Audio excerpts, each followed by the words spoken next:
5-6 महीने से पासपोर्ट नहीं आ रहा है, तो ये काम करो, जल्दी पासपोर्ट आपको मिलेगा। कैसे मिलेगा? देखो, सबसे पहले तो आप समझ लो कि किस रीजन से रुकता है 5-6 महीने, क्यों इतना डिले होता है। 2 महीने, 4 महीने या 6 महीने अगर लगता है या 1 साल लग जाता है, पासपोर्ट रुका रहता है, तो इसके पीछे के कारण क्या है ये पहले समझ लो। उसके बाद हम बात करेंगे कि इस प्रॉब्लम का सोल्यूशन क्या है और जल्दी से आपको पासपोर्ट कैसे मिलेगा। देखो, इस प्रॉब्लम इसके पीछे जो प्रॉब्लम होती है ना, वो ये होती है, या तो आपका जो है पासपोर्ट मार्कशीट वेरिफिकेशन की वजह से रुका हो। जिन लोगों ने पासपोर्ट अप्लाई करने के दौरान मार्कशीट यूज करा था, तो मार्कशीट जब बोर्ड के पास भेज दी जाती है, पासपोर्ट ऑफिस जाते हो तो वहां पर मार्कशीट देते हो, तो मार्कशीट को बोर्ड के पास भेज दिया जाता है वेरिफिकेशन करने के लिए। तो उस कंडीशन में समटाइम्स 15 दिन में क्लियर हो जाता है, समटाइम्स 2 महीने या 4 महीने, 6 महीने भी लग जाते हैं मार्कशीट वेरिफिकेशन के लिए। ठीक है, तो ये पहली प्रॉब्लम हो सकती है। दूसरी प्रॉब्लम ये हो सकता है कोई डॉक्यूमेंट का इशू हो गया हो, या जेरोक्स वगैरह आपने सही नहीं कराया और आपकी फाइल रीजनल पासपोर्ट ऑफिस में चली गई है और आपको कोई आइडिया नहीं है, आपने स्टेटस भी नहीं चेक करा, कुछ नहीं, आपको पता ही नहीं चला। जब आप एजेंट के पास जा रहे हो जिसने अप्लाई करा है, वो बंदा बोल रहा है कि आ जाएगा आ जाएगा आ जाएगा, वो ऐसे ही बोल रहा है, लेकिन आपका पासपोर्ट नहीं आ रहा है। तो इसके पीछे के कारण है क्योंकि कोई भी दस्तावेज की कमी जब भी होती है तो आपकी फाइल रीजनल पासपोर्ट ऑफिस में रुक जाती है और उसे सॉल्व करने के लिए आपको वहां पर जाना होता है।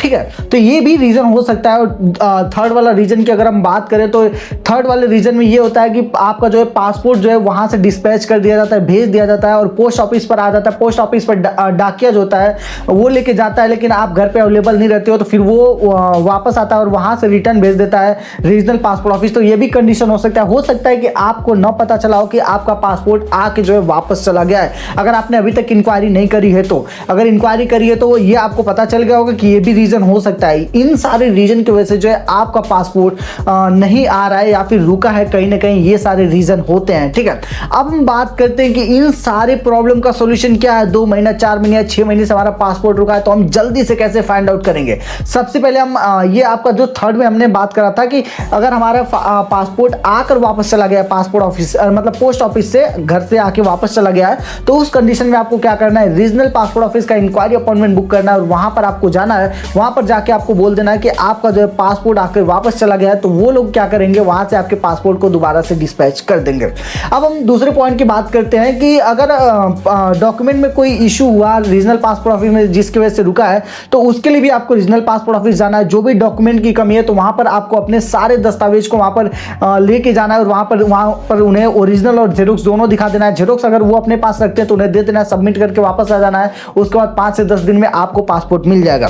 सबसे पहली प्रॉब्लम के ऊपर अगर हम बात करें, अगर 2, 4, 6 महीने से रुका हुआ है और मार्कशीट का अगर इशू होता है, तो मार्कशीट को इशू के कंडीशन में आपको क्या करना है कि आपको पासपोर्ट फिर से रीजनल पासपोर्ट ऑफिस जाना है, वहां पर जाके पता कर लेना है कितना टाइम लग रहा है। फर्स्ट अटेम्प्ट में अगर आप वहां जाते हो तो वो बोलते हैं 5-10 दिन में आ जाएगा आपका, तो फिर आपको वहां से वापस चले आना है, डॉक्यूमेंट वगैरह देके ओरिजिनल मार्कशीट उन्हें शो कर देना है कि हाँ आपके पास ओरिजिनल है, उन्हें चेक करा के वापस आ जाना है। 5-10 दिन के बाद अगर नहीं आ रहा है फिर भी, तो फिर से आपको आरपीओ इंक्वायरी अपॉइंटमेंट लेना है और आपको रीजनल पासपोर्ट ऑफिस पहुंच जाना है। रीजनल पासपोर्ट ऑफिस जब आप पहुंच जाओगे तो वहां पर उन्हें बोलना है कि अभी भी नहीं आया। सेकंड अटेम्प्ट में आपको क्या करना है, फाइल को क्लोज कर देनी है अपनी। सही सुन रहे हो, मैं सही बोल रहा हूं।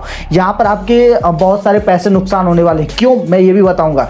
यहां पर जाकर आपको रीजनल पासपोर्ट ऑफिस में जाओगे, आप वहां पर सबसे पहले फाइल को क्लोज करा देना, दोबारा से आपको अप्लाई करना है। दोबारा से अप्लाई करोगे तो क्या है कि ये जो 1500 आपने पे करा होगा तत्काल या जो भी अमाउंट पे करा होगा, तो वो वेस्ट जाएगा, वो पैसे रिटर्न नहीं आते हैं। दोबारा अप्लाई करोगे तो उसमें जब आप अप्लाई करो तो पुरानी फाइल का नंबर वगैरह डाल दो इसमें और फिर से अप्लाई कर लो। दोबारा प्रोसीजर में क्या है, थोड़ा सा फास्ट हो जाता है काम। ठीक है, तो ये भी आप प्रोसीजर को फॉलो कर सकते हैं, लेकिन इतना केयरफुली आप इतना करना कि जब भी आप फाइल को पुरानी क्लोज कराओ तो दोबारा जब आप नई फाइल को अप्लाई करोगे तो जो पुरानी फाइल है उसको नई फाइल में मेंशन करना होता है। वहां पर एक ऑप्शन आता है, पूछता है क्या आपने पहले भी पासपोर्ट अप्लाई करा था, तो उसे यस करना और यहां पर अपनी पुरानी फाइल का डेटा जो है फिल करना है। उसके बाद आपको आगे प्रोसीड करना है। तो ये सारे जो आपके प्रॉब्लम है उसके सॉल्यूशन मैंने बता दिया। ठीक है, उम्मीद है कि इस वीडियो में आपको सब कुछ पता चल गया होगा किस तरीके से पासपोर्ट को आपको अप्लाई करना है। अगर 2, 4, 6 महीने तक आपका पासपोर्ट रुका है तो उसका सॉल्यूशन क्या हो सकता है, सब कुछ आज के इस वीडियो में बता दिया। अगर आपका कोई भी टॉपिक है, कोई भी क्वेश्चन आपके माइंड में है, तो कमेंट सेक्शन में आके अभी कमेंट कर सकते हो। हम आपसे मिलते किसी और नए वीडियो में किसी और नए अपडेट के साथ। ओके,